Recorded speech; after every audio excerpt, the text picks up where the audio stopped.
and action and take two. So now what we're going to do is we're going to talk about the memo requirements.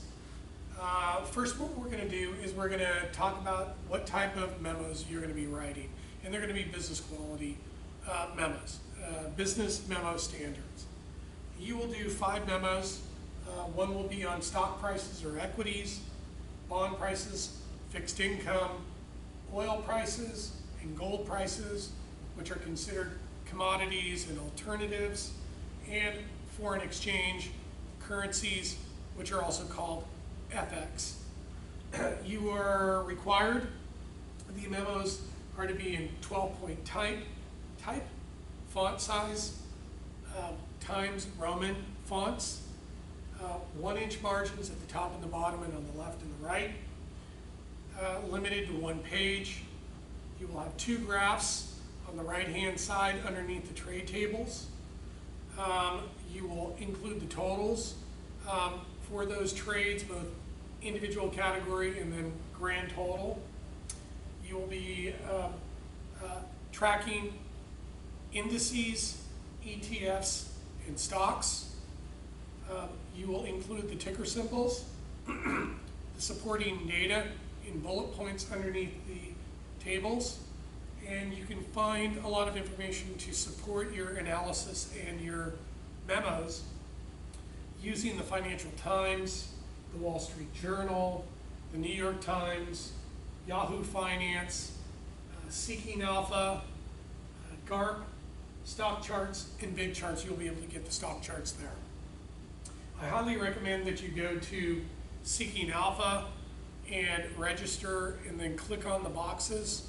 There will be stock articles and bond articles, oil articles, gold articles, also currency articles and monetary policy articles. So if you click on those, you will be able to receive on a daily basis articles within that asset class. And I would archive those and use those to be able to write your memos. I want to review a little bit some of the logic of the valuations. And again, it's going to be in the text too, but I want to get you to start thinking about the logic of value and the value of securities. When you're valuing stock prices, you use 4 different methodologies. You'll use a price to earnings ratio method or the multiple method. You will use the discounted cash flow method. You will use the Gordon growth method and the perpetuity method. I'll just show you the perpetuity and the Gordon growth model, which is fairly simplistic, where you have the numerator, which is the dividend per share, or the earnings per share, or the earnings before interest and taxes, or earnings before interest, taxes, depreciation, and amortization per share. That's the cash flow numerator. And you can use any of those, but I highly recommend earnings per share when you're valuing a stock. You would divide that by your expected return on that stock or on the market. Your expected return is a combination of your return expectations, but also in there is embedded the risk-free rate or risk-free interest rate. So the movement in interest rates will move that denominator, that expected return. So if you're anticipating interest rates to move up later on in the month, then your discount rate, your expected rate of return is going to move up and the value is going to move down. If you're expecting the interest rates to move down, then the value will move up. That's just the basic perpetuity model for equities. You can also use the Gordon growth model, which is very simplistic. It gets into the logic and allows you to really understand movements in stock values. Again, you have the numerator, which is dividends or earnings per share, divided by your expected return minus the growth rate of the new numerator consistently, annually, over time, into infinity. So it's a basic decomposition of the proof. So the earnings per share divided by your expected rate of return minus the growth rate for the dividends or the earnings per share or the numerator over time into infinity. So if growth rates are going to be held constant and interest rates or your expected returns rise, then the value of the stock will drop.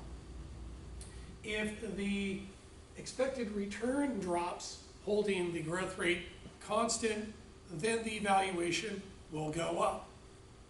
If the reduction in the interest rate and an increase in the growth rate simultaneously, then the valuations will increase significantly.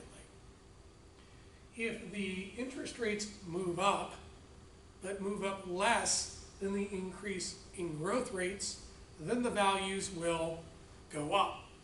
And lastly, if your expected returns go up significantly higher than the increase in the growth rate, then your valuations will go down. So that's the logic. So think about that and review that, play with the equations so that you become comfortable, because that's how the traders are thinking. The bond valuation model, and again, you can use the discounted cash flow method, and I'll go through that later, but you can use the perpetuity model very simplistically to value or know what direction bond prices are going to go. So the cost of the debt or expected return on the bond is the interest rate or the discount rate that you're using. The numerator is the coupon, okay, the dollar amount of the coupon that's provided by the bond. For example, you may have a $10,000 bond that pays a coupon interest rate of 10%, $1,000 a year. So that's going to be the numerator is going to be the $1,000 a year. So if interest rates go up, the value goes down. If interest rates go down, the value goes up. Pretty simple. And we'll talk about the discounted cash flow application, and it'll be in the book too.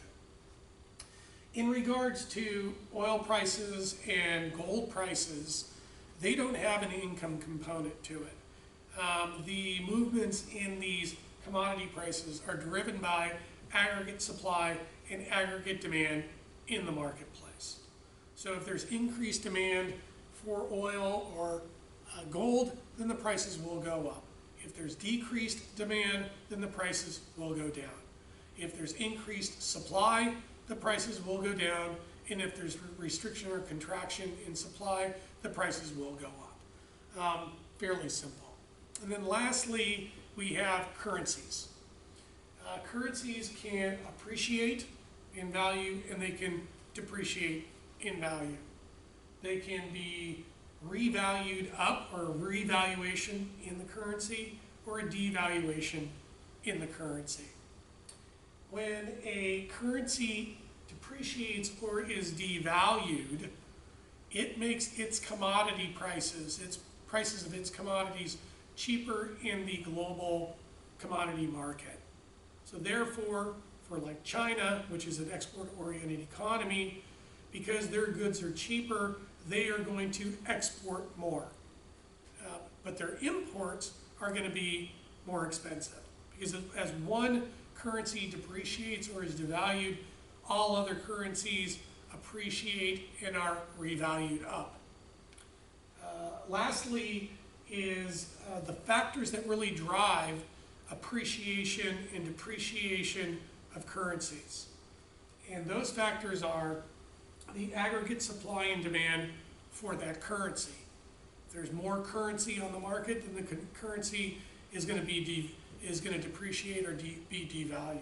If there's increased demand for that currency, then it is going to appreciate or it will have a revaluation. Inflation rates. If one currency has a significantly higher inflation rate in the economy than the other, then that currency is going to be depreciated. If the other currency has lower inflation rates, then that currency is going to appreciate against the other currencies. Productivity rates. If one currency economy has higher productivity rates compared to the other currency with low productivity rates economically, then the one that has the highest productivity rates will appreciate while the other will depreciate. And then lastly, are expected returns on investment assets. Stocks and real estate are perfect examples. So if there is a currency and or economy that is showing expected returns on the stock market and expected returns in the real estate market, those currencies will appreciate. If the currency in another market that's showing less return on their investment assets, then that currency will depreciate and be devalued in the process. So that's kind of an overview. Read through the book, Google, read as much as you can on the economics of these asset classes and what drives these prices, and we'll go over this over and over again during the class. Thank you very much for your attention. And cut.